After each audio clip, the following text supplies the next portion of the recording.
Hi అందరికీ welcome to స్పందస్ Bommarillu. ఈరోజు మనం తెలంగాణ స్పెషల్ సర్వపిండి చేద్దామండి. అది కూడా మామూలుగా కాదు, ఆనపకాయ తురుముతో. ఇంకా బాగుంటుందండి టేస్ట్ అనేది. ఈవినింగ్కి పర్ఫెక్ట్ స్నాక్, చాలా టేస్టీగా ఉంటుంది. చాలా సింపుల్గా చేసేసుకోవచ్చు. ముందుగా సొరకాయని తురుము పెట్టుకున్నానండి ఒక కప్పుడు. అలాగే బియ్యపిండి, పొడి బియ్యపిండి, ఆనియన్స్ సన్నగా తరిగినవి, శనగపప్పు ఒక్క 10 నిమిషాలు నానబెట్టి తీసుకున్నానండి వాటర్ వంపేసి, పచ్చిమిర్చి, కరివేపాకు, నువ్వులు తీసుకుంటున్నానండి. అంతే, ఇవన్నీ రెడీ చేసేసుకుంటే చాలా సింపుల్ అండి. ముందు ఒక బేసిన్ తీసేసుకొని అందులోకి బియ్యపిండి వేసుకుంటున్నాను. ఇలా ఒక పెద్ద కప్పు తీసుకున్నానండి బియ్యపిండిని. అలాగే సొరకాయ తురుము కూడా తీసుకున్నా. నేను సొరకాయ తురుముతోనే మొత్తం కలపాలి కాబట్టి ఎంత కావాలో అంత బియ్యపిండి వేస్తున్నాను. అలాగే సన్నగా తరిగిన మీడియం సైజ్ ఆనియన్స్ ఒక 2, సన్నగా తరిగిన పచ్చిమిర్చి తురుము ఒక 2, శనగపప్పు ఒక్క 10 నిమిషాలు ఇలా నానబెట్టి వేయడం వల్ల చాలా క్రిస్పీగా వస్తాయండి. అలాగే నువ్వులు ఒక 2 టేబుల్ స్పూన్స్ వేసుకున్నాను. కరివేపాకు సన్నగా తరిగి వేసుకున్నాను. కరివేపాకు డైరెక్ట్గా కన్నా ఇలా వేసుకుంటే బాగుంటుంది. టేస్ట్కి సరిపడా సాల్ట్ అండ్ కారం ఈ 2 వేసేసుకున్నాక ఇదంతా బాగా మిక్స్ చేసుకోవాలండి. చక్కగా మిక్స్ చేసేసుకుంటే మనకి చపాతీ పిండిలా రెడీ అయిపోతుంది. మనం ఎంతైతే బియ్య పిండి తీసుకుంటామో అంత సొరకాయ తురుము తీసుకుంటే పర్ఫెక్ట్గా ఉంటుందండి.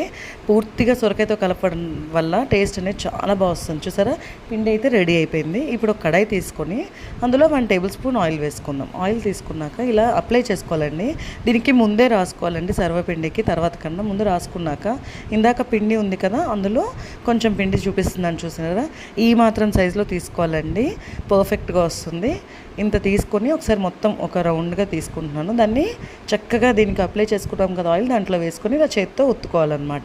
ఇది ఎంత వీలైతే అంత పలుచగా ఒత్తుకోండి. టేస్ట్ అనేది చాలా బాగుంటుంది, బాగా క్రిస్పీగా ఉంటుంది. మందంగా కన్నా ఒకవేళ మీకు అలా ఒత్తుకోగలిగితే చక్కగా సన్నగా, ఎంత వీలైతే అంత పలుచగా అండి. ఇలా ఒత్తుకున్నాక చూసారా, చక్కగా ఒత్తేసుకున్నాక మధ్యలో హోల్స్ పెట్టుకోవాలండి. ఇలా హోల్స్ పెట్టడం వల్ల మొత్తం ఈవెన్గా క్రిస్పీగా కుక్ అవుతుంది. ఒకటే సైడ్కి ఎడ్జెస్కి కాకుండా మొత్తం అంతా కుక్ అవుతుంది.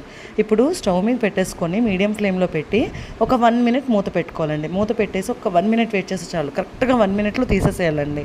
ఒక్క 1 మినిట్ తర్వాత తీసేసాక ఇందాక మధ్యలో పెట్టుకున్నాం కదా హోల్స్, అక్కడ ఒక్క టేబుల్ స్పూన్ ఆయిల్ అండి, అంతే. ఒక్క టేబుల్ స్పూన్ ఆయిల్ని మొత్తం వేసాను అంతే అన్ని హోల్స్కి.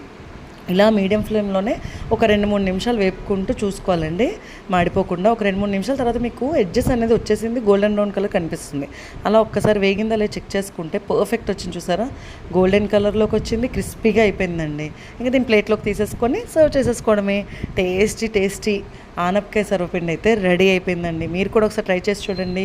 Thanks for watching my video. Please subscribe my channel. Have a nice day.